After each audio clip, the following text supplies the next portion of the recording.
Hi, this is 10-Minute Bill with the 10MinuteBible.com. We're doing an exegetical outline of 1 Peter 5, 8 through 9. It's really kind of almost half a section, but it'll make it easier this time. So first the text says, be sober or sound-minded or self-controlled. It's a word that is almost always used in a metaphorical sense, which means it's not about not getting drunk. It's about having self-control of your passions. This was used in 1 Peter 1:13 about girding up the loins of your mind. And a little note from Barnes in the Online Bible was that they were to have their minds in constant preparation to discharge their duties. Basically, a servant would gird up his robe so he could do work. And Barnes extends that to enduring the trials of life, being prepared for labor, a race, or a conflict. And certainly, since Satan's trying to devour people, the conflict motif fits really right here.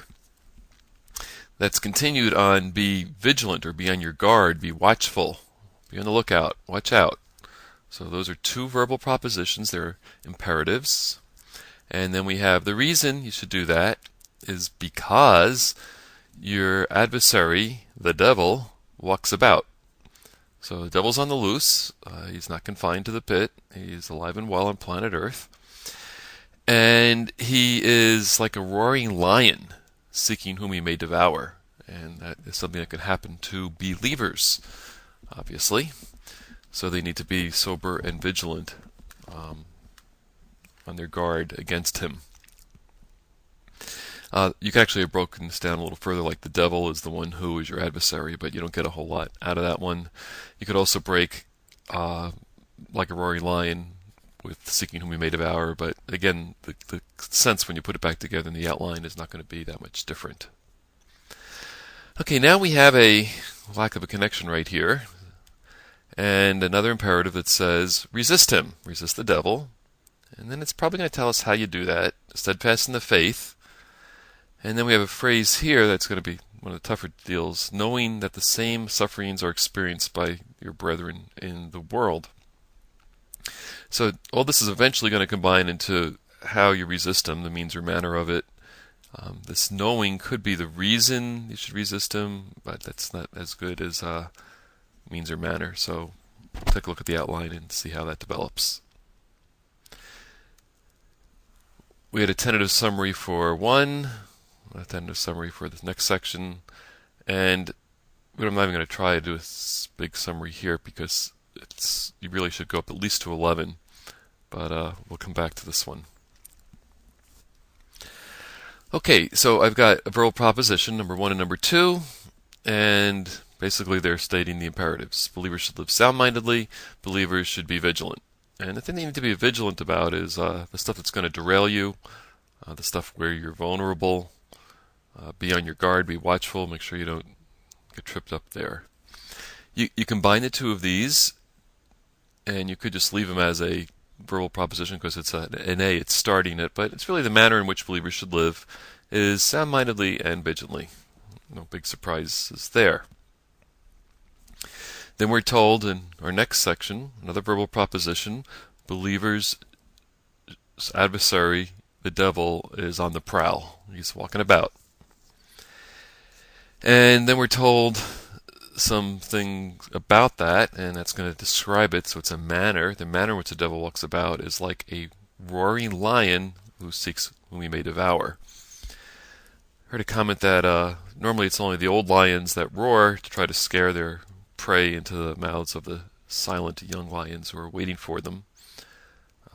So one of Satan's tactics is to scare believers so they go and do something stupid. And you don't want to do that.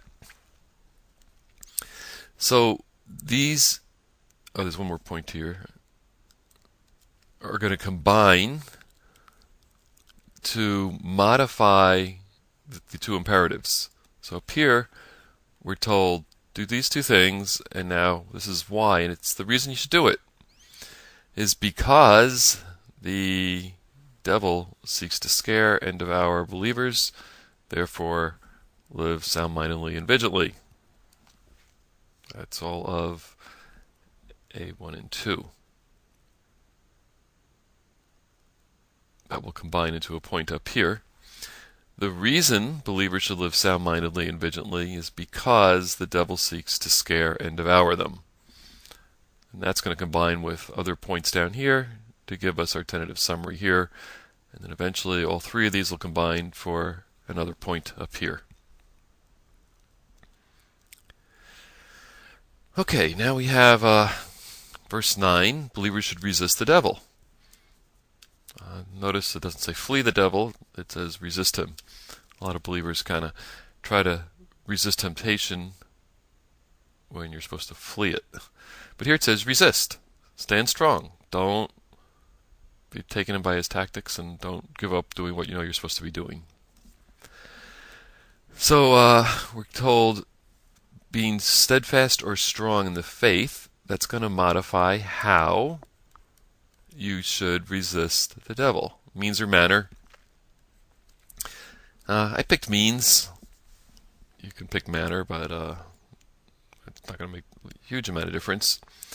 But the important thing is to be steadfast in the faith. That means you need to be firm in a certain belief or expectation, which is what faith is all about.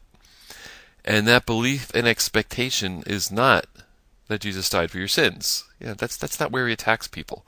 I mean, there are a couple infant baby Christians who might get thrown off on that one.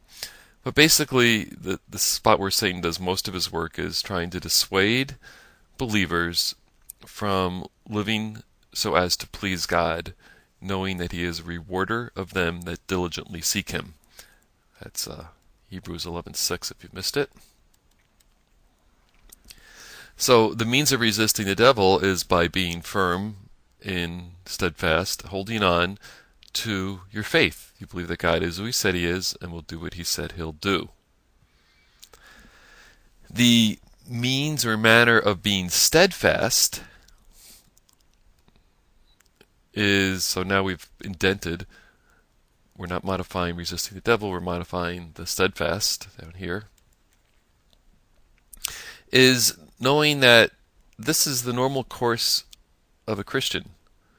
Other believers throughout the world and throughout history have been persecuted, and it's not that God is displeased with them, it's just that he's giving them opportunities to be strong and be rewarded.